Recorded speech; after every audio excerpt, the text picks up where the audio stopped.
ಅಂತ ಹೇಳ್ತಾ ಇದ್ದಾರೆ. ಇವತ್ತೇ ಎಲ್ಲ ತೋರಿಸ್ತಾನೆ ಅನ್ನುವ ನನ್ನ ಒಂದು ನಂಬಿಕೆ, ದೃಢವಾದ ನಂಬಿಕೆ ಶಿವನ ಮೇಲೆ.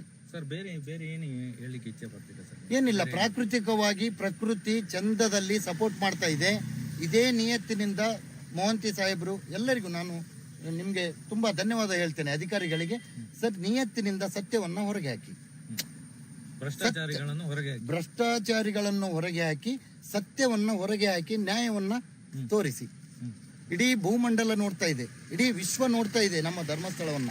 ಅದರಲ್ಲಿ ನಾವು ಸತ್ಯ ತೋರಿಸಿ, ಇದನ್ನೊಂದು ಸತ್ಯ ನಾವು ತೋರಿಸಿದ್ರೆ ಹಾಗಾದ್ರೆ ಇಲ್ಲಿ ದೇವರ ಮೇಲೆ ಇನ್ನು ದೃಢವಾದ ನಂಬಿಕೆ ಬರ್ತದೆ. ಭಕ್ತಾದಿಗಳು ನೋಡಿ, ಧರ್ಮಸ್ಥಳಕ್ಕೆ ಅಂಟಿರುವಂತ ಕಳಂಕ ಹೋಗ್ಬೇಕು ಅಂತ ನೇತ್ರಾವತಿ 100% ಈ ಸರಿ ಕ್ಲೀನ್ ಮಾಡ್ತಾಳೆ ಅನ್ನುವ ನಮ್ಗೆ ನಂಬಿಕೆ ಇದೆ. ನೇತ್ರಾವತಿ 100% ಕ್ಲೀನ್ ಮಾಡ್ತಾಳೆ, ಅದೊಂದು ನಾನು ಗ್ಯಾರಂಟಿ ಹೇಳ್ತೇನೆ. ಇಷ್ಟು ಇದ್ದ ಕಳಂಕ ಎಲ್ಲ ತೊಳೆದು ಈಗ 12 ವರ್ಷ ಕಳೀತಲ್ಲ, 13ನೇ ವರ್ಷ ರನ್ನಿಂಗ್. ಈ ಡಿಸೆಂಬರ್ ಎಂಡೊಳಗೆ ಎಲ್ಲ ಕ್ಲೀನ್ ಆಗಿ, ಇದು ಅಧರ್ಮಿಗ ಎಲ್ಲ ಸರ್ವನಾಶ ಆಗಿ ಸತ್ಯ ಮೇಲೆ ಬರ್ತದೆ ಎನ್ನುವ ದೃಢವಾದ ನಂಬಿಕೆ ಆ ಮಂಜುನಾಥ ಅಣ್ಣಪ್ಪನ ಮೇಲೆ ಅಷ್ಟು ವಿಶ್ವಾಸ ಇದೆ. ಸರ್, ನೀವು ಅವತ್ತೇ ಒಂದು 2-3 ತಿಂಗಳ ಹಿಂದೆನೆ ನೀವು ಕದ್ರಿ ಕ್ಷೇತ್ರದಲ್ಲಿ ಈ ಮಾತು ಹೇಳಿದ್ರಿ. ಹೌದು, ಒಂದು ನ್ಯಾಯ ಸಿಗ್ತದೆ, ಒಂದು ದಿವಸ ಬರ್ತದೆ, ಆದಷ್ಟು ಬೇಗ ಬರ್ಲಿ ಅಂತ ಹೇಳ್ತಾ ಇದ್ರಿ. ಹೌದು, ಈಗ ಆ ಸಮಯ ಕೂಡಿ ಬಂದಿದೆ ಅಂತ ಬಂದಿದೆ, ಇನ್ನೂ ಬರ್ಲಿಕ್ಕಿದೆ ಸರ್, ಇನ್ನೂ ಬರ್ಲಿಕ್ಕಿದೆ. ಈಗ ನಮ್ಗೆ ಮಾಹಿತಿ, ಈಗ ನೋಡಿ ಜಯಂತ್ ಟಿ ಅವರು ಸೌಜನ್ಯ ನ್ಯಾಯಪರ ಹೋರಾಟಗಾರ, ನಾವು ಒಟ್ಟಿಗೆ ನಮ್ಗೆ ಏನು ಗೊತ್ತಿರ್ಲಿಲ್ಲ. ಈಗ ನೋಡಿ ಸಡನ್ ಆಗಿ ಅವ್ರು ಬಂದ್ರ, ಮತ್ತೆ ಇನ್ನೊಂದು ಒಡನಾಡಿ ಸಂಸ್ಥೆಯವರು ನಿನ್ನೆ ಒಂದು, ಈಗ ಇನ್ನೂ ಎಷ್ಟು ಜನ ಇದ್ದಾರೋ. Day by day Annappa, Manjunatha, Soujanya ಎಂಬುವ ಶಕ್ತಿ ಎಲ್ಲರನ್ನು ಧೈರ್ಯ ಕೊಟ್ಟು ದಿನಕ್ಕೆ ಒಬ್ಬೊಬ್ಬರನ್ನ ಬರ್ಲಿಕ್ಕೆ ಮಾಡ್ಬೋದು. ಹೇಳಲಿಕ್ಕಾಗಲ್ಲ, ನಾಳೆ ಒಬ್ಬರು ಬರ್ಬೋದು, ಇನ್ನೊಬ್ಬ ಈಗ ಒಬ್ಬನೇ ಊತಾಕ್ಲಿಕ್ಕೆ ಆಗಲ್ಲ ಅಂತ ಹೇಳ್ತಾ ಇದ್ದಾರೆ. ಎಷ್ಟು ಜನ ಇದ್ರು, ಒಬ್ಬೊಬ್ಬರೇ ಬರ್ಲಿಕ್ಕಿದ್ರು, ಹೇಳಲಿಕ್ಕೆ ಆಗಲ್ಲ. ಇದು ಪ್ರಕೃತಿ ನಿಯಮ. ಇಲ್ಲಿ ಮನುಷ್ಯ ಕೆಲಸ ಮಾಡೋದು ಮಾತ್ರ, ಎಲ್ಲ ಆಟ ಆಡಿಸುವುದು ಪ್ರಕೃತಿ.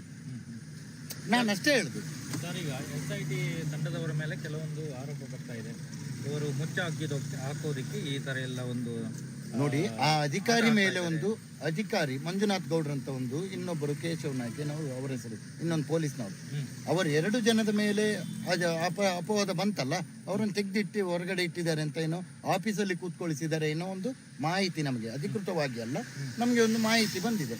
ಆದ್ರೆ ಸತ್ಯ ಹೊರಗೆ ಬರಬೇಕು. ಇಲ್ಲಿ ಅವರು ದೊಡ್ಡವರು, ಇವರು ಸಣ್ಣವರಾದಲ್ಲ.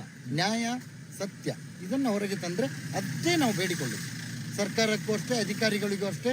ಇಲ್ಲಿ ನ್ಯಾಯ, ನೀತಿ, ಧರ್ಮ ಇದ್ದ ಎಲ್ಲ ದೇವಾನುದೇವತೆಗಳನ್ನು ಬೇಡಿಕೊಳ್ಳುವುದು ಸತ್ಯ ಹೊರಗೆ ಬರಬೇಕು ಅಂತ. ಧನ್ಯವಾದ ಸರ್. ಇನ್ನೊಂದ್ಸಲ ಮಾತಾಡ್ತಾನೆ. ಅದೇ ರೀತಿ ಸೌಜನ್ಯ, ಇದೇ SIT ತನಿಖೆಯಿಂದ ಸೌಜನ್ಯ ನ್ಯಾಯಪರ ಹೋರಾಟಕ್ಕೆ ಒಂದು ಬರಲೇಬೇಕು.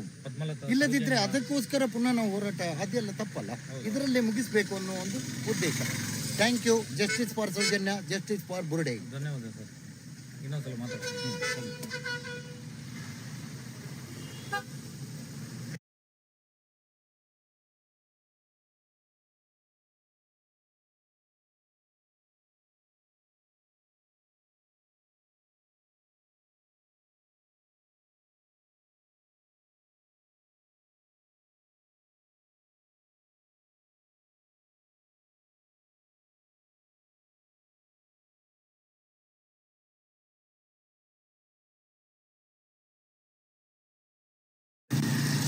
ನೋಡಿ, ಇದು ರವಿ ಅವರು ಮಾತಾಡಿರುವಂಥ ಮಾತು. ಮೊನ್ನೆ ತಾನೇ ಒಂದು ನಾವು 2-3 ತಿಂಗಳ ಹಿಂದೆ ಕದ್ರಿ ಕ್ಷೇತ್ರದಲ್ಲೇ ಅವರು ಮಾತು ಹೇಳಿದರು.